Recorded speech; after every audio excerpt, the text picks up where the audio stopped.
Deus designa quem irá sofrer. No primeiro caso, Deus tem designado quem irá sofrer. O sofrimento não sobrevém por acaso, nem pela vontade do homem, mas pela vontade e pelo desígnio de Deus. Assim, Bunyan cita 1 Tessalonicenses 3,3: para que ninguém seja abalado por essas tribulações. Vocês sabem muito bem que somos designados para isso.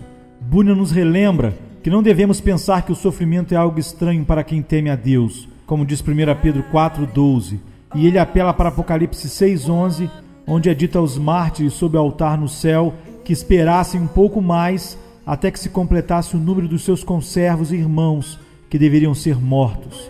Marque bem isto, comenta Bunyan, como eles. O número designado de mártires. Bunyan conclui daí: sofrimento por justiça, e por causa da justiça é pela vontade de Deus. Deus tem designado quem deve sofrer. Meu futuro está em tuas mãos. Em segundo lugar, Deus tem designado quando eles sofrerão pela sua verdade aqui neste mundo. As épocas de sofrimento para esta ou aquela pessoa são determinadas quanto ao tempo em que serão provadas por sua fé. Daí, quando Paulo estava temeroso em Corinto, o Senhor o fortaleceu em um sonho dizendo: não tenha medo, continue falando e não fique calado, pois eu estou com você e ninguém vai fazer-lhe mal ou feri-lo, porque tem muita gente nesta cidade. Atos 18, 9-10. O tempo do seu sofrimento, escreveu Bunyan, ainda não havia chegado. O mesmo foi dito de Jesus. Então tentaram prendê-lo, mas ninguém lhe pôs as mãos, porque a sua hora ainda não havia chegado. João 7,30. Bunyan conclui: as épocas, portanto, e as ocasiões, mesmo para o sofrimento do povo de Deus, não estão nas mãos do inimigo, mas nas mãos de Deus. Como Davi disse: o meu futuro está nas tuas mãos. Salmo 31, versículo 15. Santos sofredores são borrifados sobre a terra para evitar que ela cheire mal.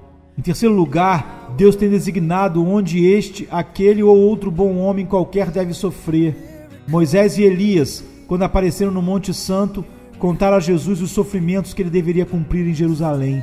Lucas 9, 30-31. Os santos são borrifados pelas mãos de Deus aqui e ali, como o sal é colocado na carne, para evitar que ela cheire mal. Eles são espalhados pelo mundo para temperar a terra. Assim, da mesma forma, onde eles devem sofrer é também designado para uma melhor confirmação da verdade. Cristo disse que nenhum profeta deve morrer fora de Jerusalém. Lucas 13:33. Mas por quê? Deus designou que devem sofrer ali. Assim, então, quem, quando e onde estão na vontade de Deus e, consequentemente, são designados por aquela vontade. O tipo de morte com a qual Pedro iria glorificar a Deus.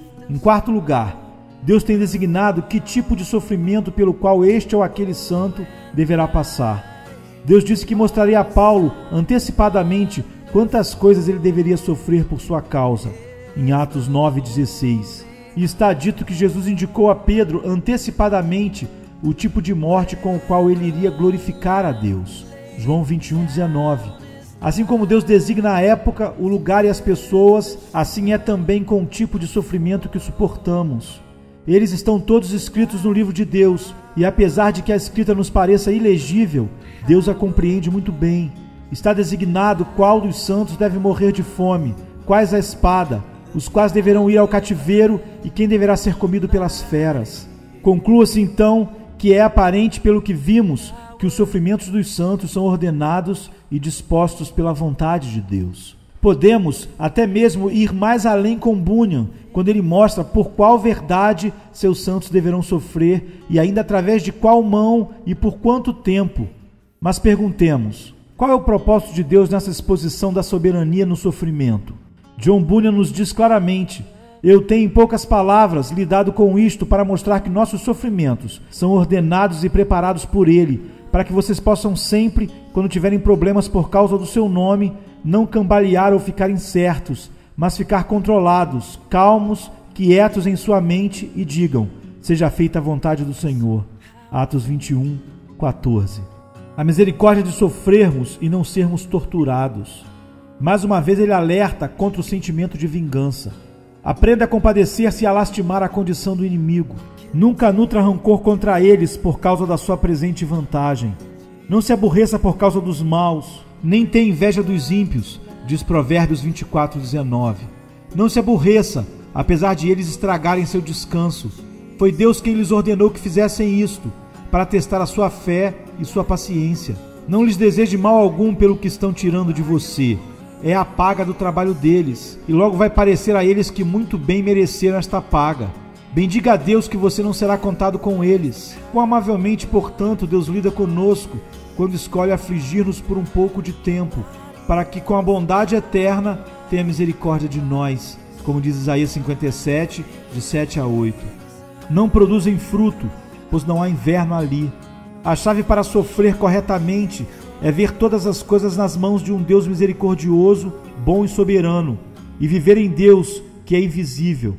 Há mais de Deus a ser experimentado em tempos de sofrimento do que em qualquer outro tempo.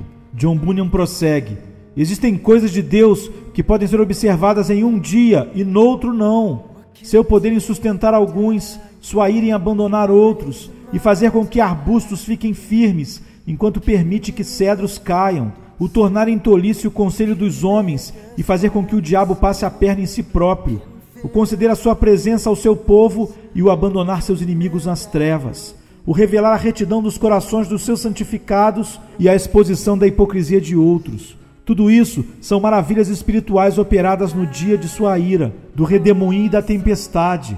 Temos a tendência de irmos longe demais nos dias calmos e pensarmos que estamos bem avançados e bem mais fortes do que realmente descobrimos estar quando o dia da provação vem sobre nós. Não poderíamos viver sem tais mudanças da mão de Deus sobre nós. Nossa natureza carnal cresceria excessivamente se não tivéssemos nossos invernos no tempo apropriado. Disse que em alguns países as árvores crescem, mas não produzem fruto, pois não há inverno ali.